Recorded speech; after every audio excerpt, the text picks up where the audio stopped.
नमस्कार, मैं बनवारी लाल कुशवाहा और आप देख रहे हैं C20 न्यूज़। देखते हैं आज की कुछ खास खबरें।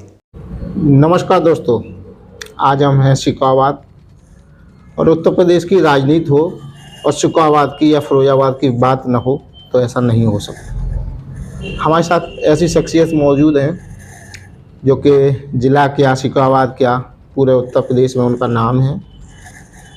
कहीं ना कहीं जो समाजवादी पार्टी का कुनबा है उससे ये उनके समधी भी रहे हैं, समधी हैं अभी। और कहीं ना कहीं जो देखा जाए इनके इर्द गिर्द ही फिरोजाबाद की राजनीति घूमती है। इनसे जानने का प्रयास करेंगे। कहीं ना कहीं 2024 का जो चुनाव है एक अहम चुनाव है। यहाँ की जनता किसको चुनेगी और किस प्रकार से फिरोजाबाद का रूपरेखा चेंज होगी। अभी यहाँ पे जो सिटिंग सांसद जो हैं वो अभी भाजपा से हैं। अब की बार भाजपा किस पे दाव चलेगी और कहीं ना कहीं जो समाजवादी पार्टी है उसने अपना प्रत्याशी घोषित कर दिया है। और सांसद जी से जो अभी हैं जो चंद्रसेन यादव जी, क्या उनकी भूमिका रही है या फिरोजाबाद में, इनसे जानने का प्रयास करेंगे। नमस्कार सर जी। नमस्कार। नमस्कार, आपका हमारे चैनल में बहुत बहुत स्वागत है। धन्यवाद। सर, क्या रूपरेखा है फिरोजाबाद की? कहीं ना कहीं आप जो राजनीति है आपकी ऊंचे लेवल की है और लोगों का मानना भी है कि शिकावाद में अगर कोई भी बात होगी तो राजनीति आपके इर्द गिर्द ही घूमती है फिरोजाबाद जिले की। तो क्या कहेंगे इस पे आप? देखिए, पूरे देश में इस समय राम लहर चल रही है। जब तक माननीय प्रधानमंत्री ने अयोध्या में भगवान राम लला की प्राण प्रतिष्ठा की है तब से पूरा देश राममय, मोदीमय, भाजपामय हो गया है। तो फिरोजाबाद में अब की बार भारी बहुमत से, पहले थोड़े अंतर से कमल खिला था, अब के भारी अंतर से कमल खिलेगा और भारतीय जनता पार्टी का प्रत्याशी यहाँ से भारी बहुमत से चुनाव जीत के जाएगा। कहीं ना कहीं आपकी जो बेबाकी है सर, सब लोग जानते हैं आप किस प्रकार से बेबाकी से आप बात कहते हैं और सीधा आपका निशाना कहीं ना कहीं राम गोपाल, अक्षय यादव।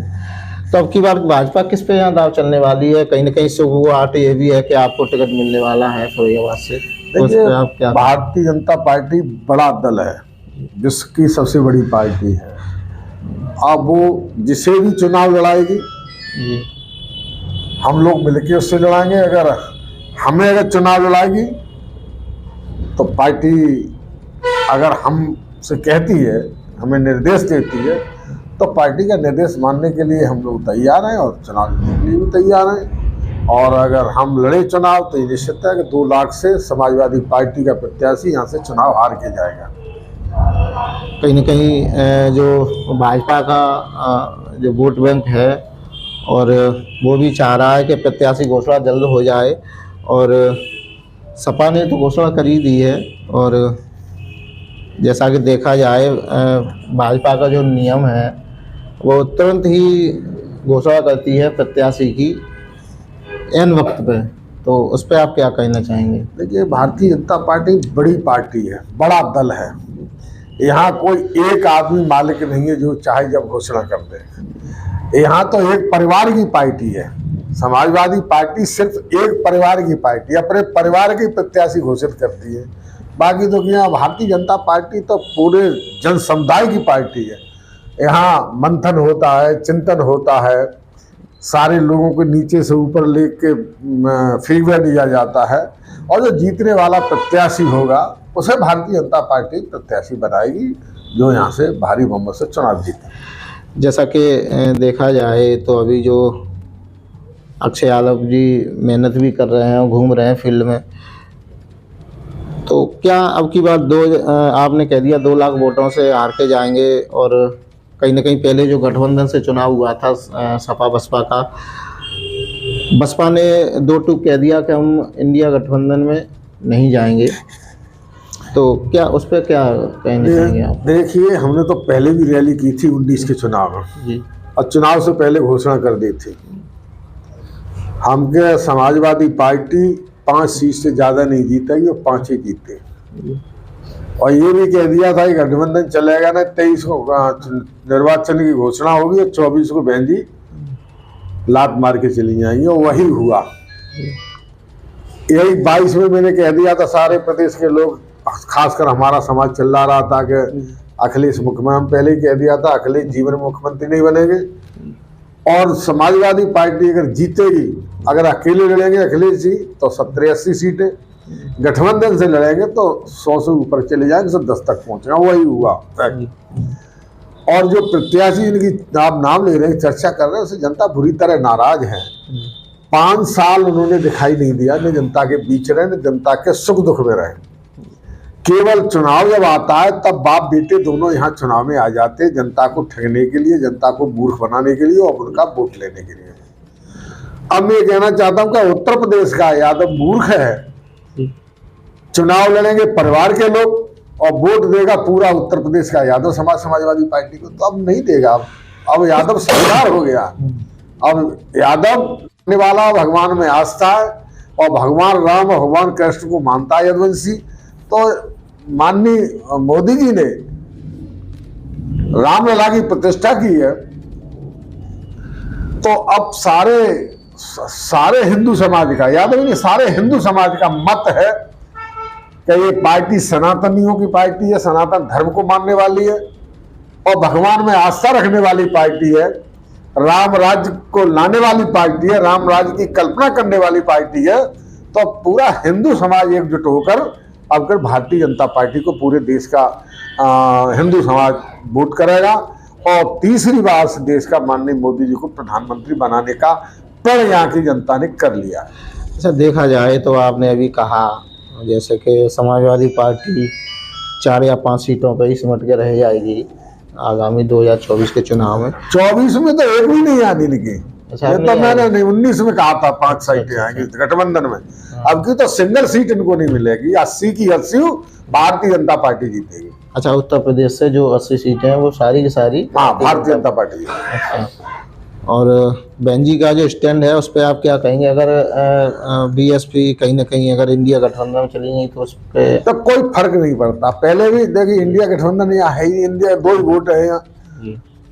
उस गठबंधन में सपा बसपा का तो पहले लड़ चुका है मिलके। और अब कर राम लहर चल रही है पूरे देश में, मोदी जी की लहर है। और योगी जी ने जो प्रदेश में काम किए वो जनता से छिपे नहीं। जनता योगी और मोदी के कामों से प्रभावित है, विकास कार्य हुए और लोगों को न्याय मिला है। इसलिए अब की बार जनता ने मन बना लिया कि तीसरी बार इस देश का प्रधानमंत्री मोदी जी को बनाएंगे। अच्छा, देखा जाए तो कहीं ना कहीं आप जो है कि उन पर कटाक्ष करते रहते हैं, रामगोपाल पर, रामगोपाल आप पे करते हैं, तो उस पर उनकी राजनीति पे आप क्या विराम लगने वाला है? सपा की राजनीति पर रामगोपाल की राजनीति क्या? देखिए खत्म है। समाजवादी पार्टी इसी चुनाव के बाद खत्म हो जाएगी और खत्म कोई और नहीं कर रहा, रामगोपाल ही कर रहे हैं। रामगोपाल ने अखिलेश जी को ऐसी घुट्टी पिला दी है कि जो रामगोपाल कहते हैं वही अखिलेश जी करते हैं। और रामगोपाल ने कसम खा ली है कि नेताजी के परिवार में हम विघटन डालेंगे, अखिलेश जी को आगे नहीं बढ़ने देंगे। तो उन्हें अखिलेश जी को कोई और थोड़ी रोक रहा है, समाजवादी पार्टी को कोई और खत्म थोड़ी कर रहा है। समाजवादी पार्टी को खत्म करने के लिए सिर्फ रामगोपाल ही काफी है, वही खत्म कर देंगे, किसी की जरूरत ही नहीं अब। अच्छा, राजनीति में कहीं ना कहीं देखा जाए तो उलटफेर होता रहता है। आपने इतनी बड़ी बातें कही, बिहार में आपने देखा नीतीश जी कहीं उछल के उधर, कहीं उछल के उधर।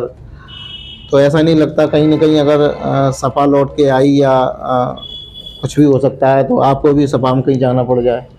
देखिए हम लोग सिद्धांत के आदमी हैं।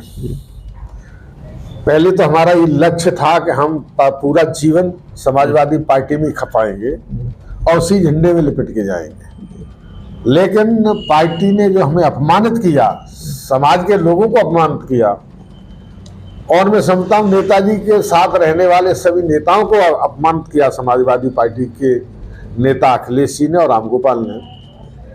तो जिस आदमी को अगर नेक भी जमीर होगा तो वहाँ लौटने का तो प्रश्न ही नहीं है। अब हम भाजपा में आ गए तो पूरा जीवन जिस तरह समाजवादी पार्टी को हम लोगों ने मजबूत किया था संघर्ष करके, उससे 4 गुनी ताकत लगा करके भारतीय जनता पार्टी को मजबूत करने का काम करेंगे और भारतीय जनता पार्टी के साथ आजीवन हम लोग रहेंगे, क्योंकि भारतीय जनता पार्टी लोगों के काम करने वाली पार्टी है, विकास की पार्टी है। मोदी जी ने बिना भेदभाव के इस देश की जनता का विकास किया है, बिना भेदभाव के काम किया है। तो लोगों का पूरे, हमारा ही नहीं पूरे देश की जनता का मन है कि भारतीय जनता पार्टी को अब की बार 24 में भारी बहुमत से जिताएं, मोदी जी को तीसरी बार इस देश का प्रधानमंत्री बनाएं। अच्छा, भाजपा अगर आप पे दाव फिरोजाबाद से खेलती है तो कहीं ना कहीं सीधी टक्कर आपकी जो कि अक्षय यादव, तो उस पर आप क्या कहना चाहेंगे? देखिए, अगर भारतीय जनता पार्टी का आदेश होगा तो उसका हम पालन करेंगे, शिरोधार्य और अक्षय यादव भारी बहुमत से चुनाव हराएंगे, इसमें कोई दो राय नहीं। नो डाउट, कोई सर्वे कर ले, कुछ भी कर ले, अगर हमें भारतीय जनता पार्टी टिकट देगी तो ये निश्चित है कि यादव 50% यादव की भारतीय जनता पार्टी को वोट करेगा और भारतीय जनता पार्टी के प्रत्याशी को भारी बहुमत से जिताएगा। ये मन बना लिया जनता ने पूरी बात की। हमारे चैनल के माध्यम से जो हमारे व्यूअर्स देख रहे हैं, जो फिरोजाबाद की जनता है, उनके लिए आप क्या कहना चाहेंगे? उनसे हम यही अपील करेंगे, सभी लोग मिलकर के भारतीय जनता पार्टी के प्रत्याशी के कमल के वाला बटन दबा करके और भारतीय जनता पार्टी के प्रत्याशी को मजबूत बनाएं, जिताएं और मोदी जी को तीसरी बार देश का प्रधानमंत्री बनाएं। हमारी फिरोजाबाद की जनता से यही अपील है। तो ये थे हमारे साथ शिकोहाबाद से श्री हरिओम यादव जी। इन्होंने बताया किस प्रकार से हम जनता के बीच में हैं और जनता के लिए काम कर रहे हैं। आगामी 2024 के चुनाव में पर भाजपा हमें यहाँ का कैंडिडेट बनाती है तो हम दमखम से चुनाव लड़ेंगे और अक्षय यादव जी को यहाँ से मुंह तोड़ जवाब देंगे और चुनाव भी जीतेंगे। तब तक के लिए नमस्कार।